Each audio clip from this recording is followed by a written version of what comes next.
column, but I can see places where we could do better. And I think with rubrics, there's always the area of the in-between. Yes. And so that is okay to discuss that. And I think that's very appropriate. Yeah. I think we have discussed that fourth program, leadership, fostering collective responsibility bullet. I know that we have promoted it. I don't know how much buy-in we have from every faculty member. But I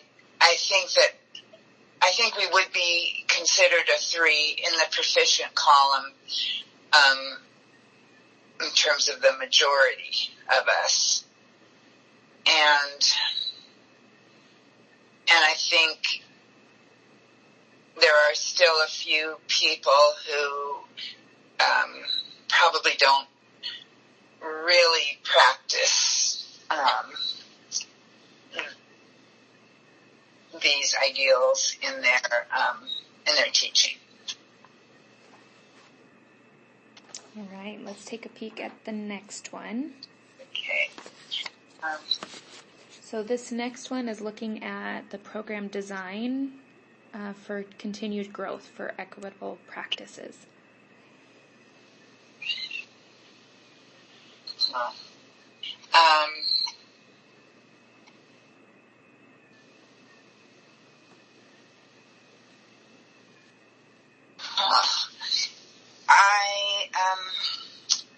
I think we're on the border between 2 and 3, between approaching and proficient, because equity is not the primary focus. It is an ongoing and continuous point of conversation. I don't think although our university has EDI, equity, diversity, and inclusion workshops, and many of our faculty have attended them, we as a department have discussed them.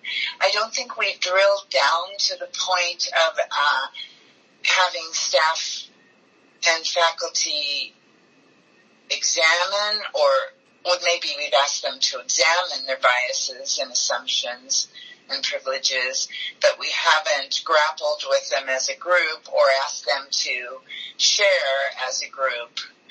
And as far as the leadership understands the systemic barriers, and I would say most of the faculty do, but I'm not sure they're all activists in terms of changing the status quo. Is that clear? Yep.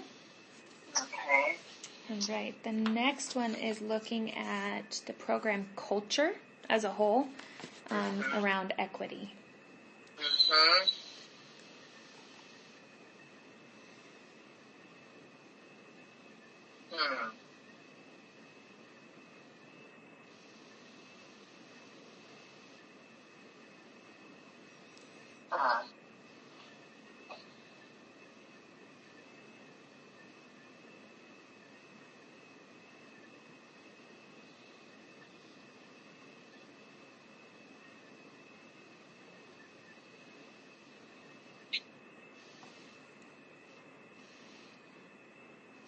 I would say we're approaching proficiency in this category. We are really, really trying to make a visible culture that we of continuous improvement. So we're on these discussions, and I would say we're at the 3 level in this category. Okay. And then,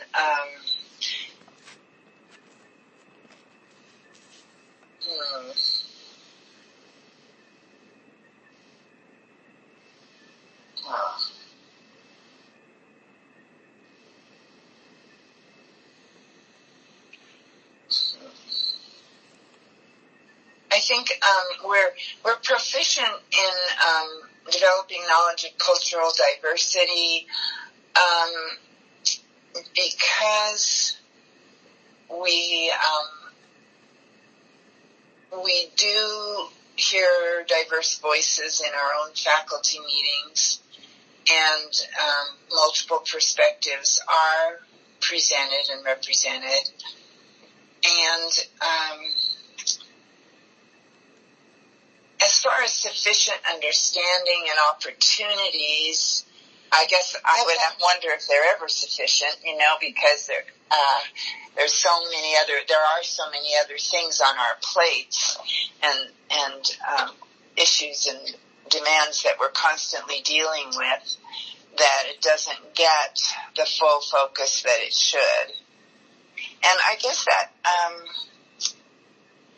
the developing knowledge part is perplexing because, we don't have, we don't have frequent discussions about knowledge acquisition. We're not. For a while, we wanted to do book clubs. We always say we're going to do them, and we don't get around to it because of so many other. Our professors are all really feel very overworked. So, although we have hall conversations and lunch conversations, and we share things that we're reading in books, and we have bought books for our faculty, we still don't have a systematic way to provide the time necessary, I suppose, is what my faculty would say, to really help them develop greater cultural awareness. Time always seems to be a factor. It does. Not enough time. Right. Anything else you'd like to add about that one? No, it is opportunities and time. We don't provide the opportunities, nor do we provide the time. Okay. All right, this next one is looking at personal awareness and racial identity. Mm-hmm.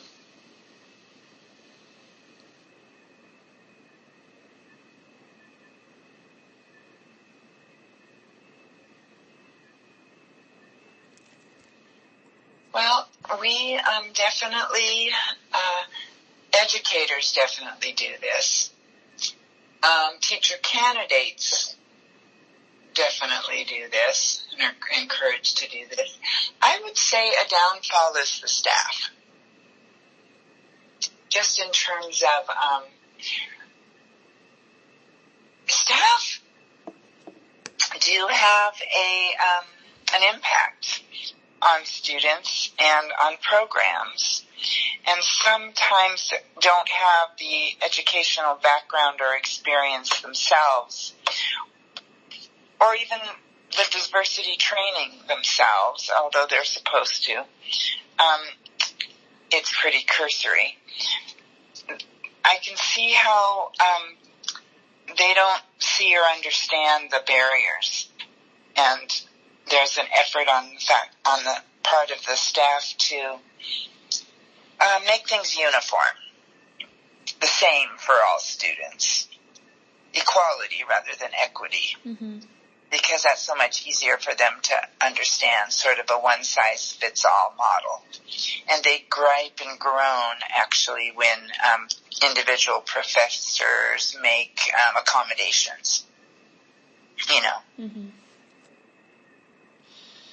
So, although I guess I would say, in terms of, administrators and faculty were proficient in that area, but I think we're missing out on the staff dimension. And that's a much longer and harder process, because really we don't screen our staff for understanding and awareness and sensitivity to issues around diversity and systemic barriers. All right, let's take a peek at the next one. This is about learning that